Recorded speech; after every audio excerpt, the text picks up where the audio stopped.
7 things that fade away after 70, and why letting go feels so good. Life has a funny way of shifting as the years pile up. By the time you hit 70, you start to notice something. A lot of what used to weigh you down just doesn't anymore. It's not that you've given up, it's that you've figured out what's worth your time, your energy, your heart. There's a gentle wisdom that creeps in, not from books or lectures, but from all those days you've lived, loved, stumbled, and stood back up.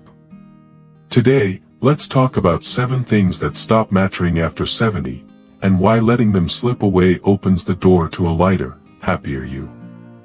These aren't lofty theories, they're truths carved from experience, whispered by folks who've been around the block, and even backed by a bit of psychology if you like that sort of thing.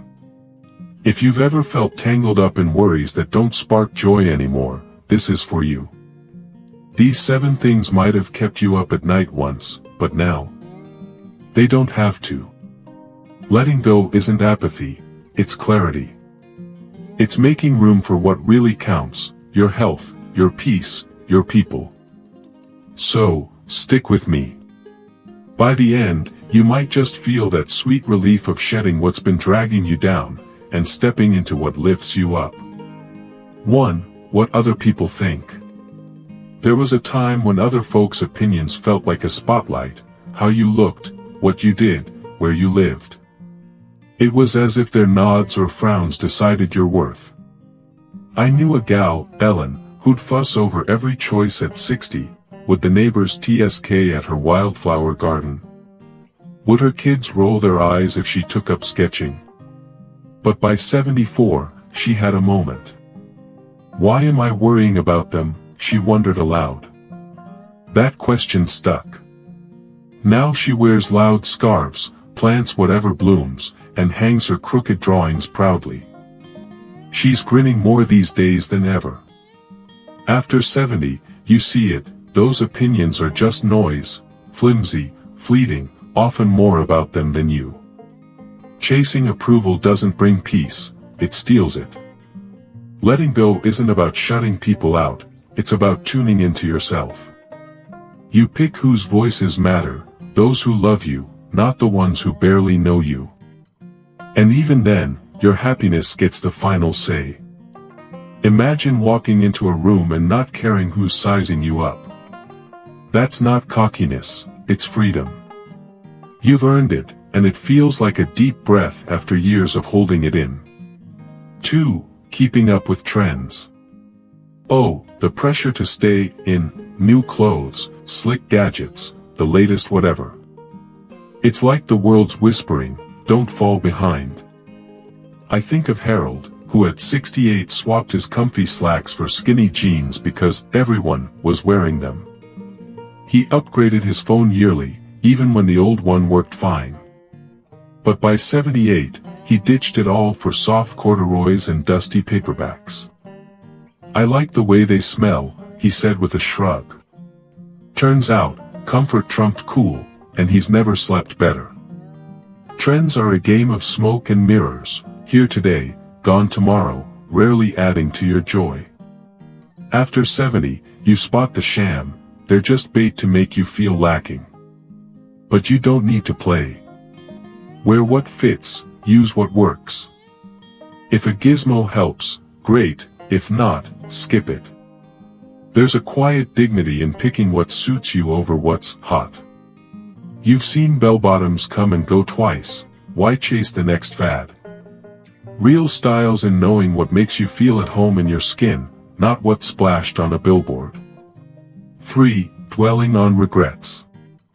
Regrets sneak along like shadows, missed chances, sharp words, roads not taken. They can nag you for years. Walter, 81, used to stew over a job he skipped in his 40s, more money, but it meant moving. Did I mess up, he'd ask himself. Decades later, sitting in the house where his kids grew up, grandkids tumbling in the yard, he saw it differently. That mistake gave him roots, love, a life he'd never trade. What felt like a loss turned into a gift. After 70, regrets soften. You stop seeing the past as a scorecard of flubs and start seeing it as your story, messy, real, yours. You did what you could with what you knew then. Beating yourself up over it is like yelling at a kid for tripping. They were learning, just like you were. There's peace in saying, it happened, I grew, I'm here. The past's a teacher, not a jailer. Every sunrise is a fresh page, focus on what's ahead, not what's behind. That shift. It's like dropping a heavy bag you didn't need to carry. 4. Comparing yourself to others. Comparison's a habit that starts young, better grades, bigger houses, shinier lives. It follows you, sneaky as a cat, into adulthood.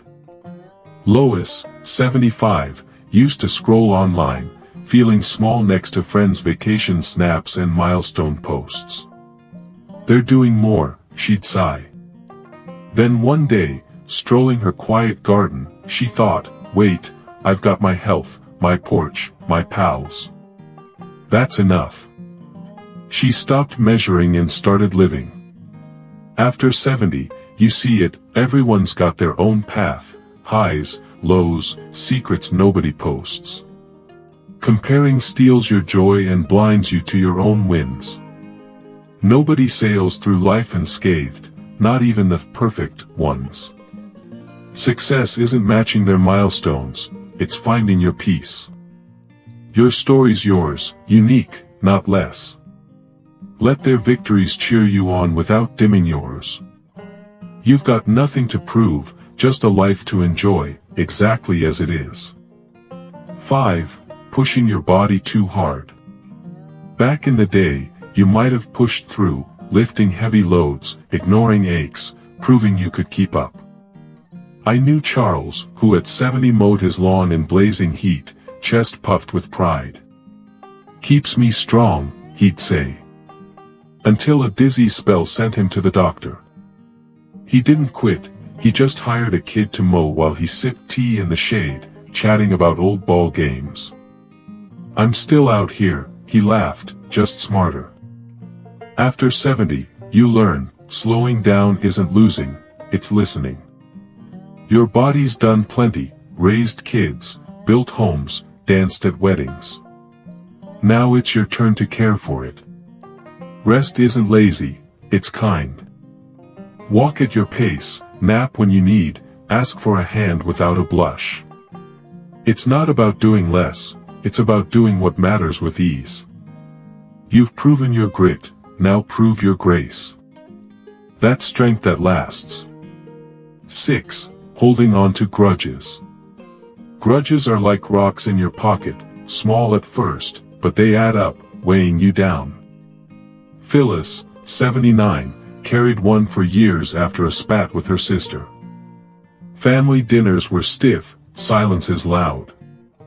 Then a scare with surgery jolted her. She called, not to rehash, just to talk.